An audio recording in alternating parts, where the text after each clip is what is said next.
പൂട്ടാന്ന് ഞാൻ പറഞ്ഞില്ലേ, 2 മാസത്തേക്ക് ഇവിടെ അവധിയാണ്. അപ്പോൾ ഇവന്മാരെ കൊണ്ട് ഇവിടുത്തെ ഒരു വാട്ടർ പാർക്കിൽ പോകാമെന്നും പറഞ്ഞ് പോവാട്ടോ.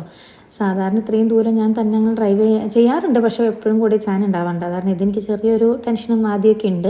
അപ്പോൾ നമ്മുടെ വേറൊരു ഫ്രണ്ട്സ് സുനിലേണ്ണും ജോർജ് ചേച്ചിയും പിള്ളേരൊക്കെ അവിടെ വെച്ച് മീറ്റ് ചെയ്യാം, പാർക്കിൽ വെച്ച് മീറ്റ് ചെയ്യാമെന്ന് പറഞ്ഞിട്ട് നമ്മൾ അങ്ങോട്ടോട്ട് പോണേ. ഇത് ട്രെയിനിലാട്ടോ അക്കോഡോം എന്നും പറഞ്ഞിട്ട്. അപ്പോൾ നമ്മുടെ വീഗാലാൻഡിൻ്റെയൊക്കെ ഒരു വളരെ ചെറിയൊരു ഫോം എന്ന് പറയാം. പക്ഷേ ഇവിടെ ഇവർക്ക് ഇങ്ങനത്തെ വേറെ വാട്ടർ ബേസ്ഡ് പാർക്കൊന്നും ഇല്ലാത്തതുകൊണ്ട് ഇവർക്ക് ഭയങ്കര ഇഷ്ടമാണ്. നമ്മളിന് മുന്നും പോയിട്ടുണ്ട് കേട്ടോ. അപ്പോഴൊക്കെ ഇവരവിടെ നന്നായിട്ട് എൻജോയ് ചെയ്തായിരുന്നു. നമ്മുടെ വീട്ടിൽ നിന്ന് ഒരു 90 കിലോമീറ്ററോളം ഡ്രൈവ് ഉണ്ടായിരുന്നു. അപ്പോൾ ഒരു 1.5 മണിക്കൂർ കൊണ്ട് നമ്മളിവിടെ എത്തി. അവിടെ വലിയ തിരക്കൊന്നും ഉണ്ടായിരുന്നില്ല കേട്ടോ. ഒരു വീക്ക് ഡേ ആയതുകൊണ്ട് അവിടെ നമ്മൾ ചെല്ലുമ്പോൾ ടിക്കറ്റ് എടുത്താൽ മതി, ഓൺലൈൻ ബുക്കിങ്ങിൻ്റെ ഒന്നും ആവശ്യമില്ല. പിന്നെ നമുക്ക് എത്ര നേരം സമയം വേണമെങ്കിലും സ്പെൻഡ് ചെയ്യാം.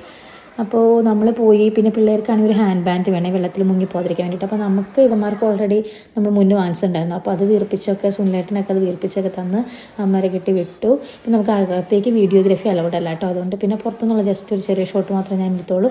പക്ഷേ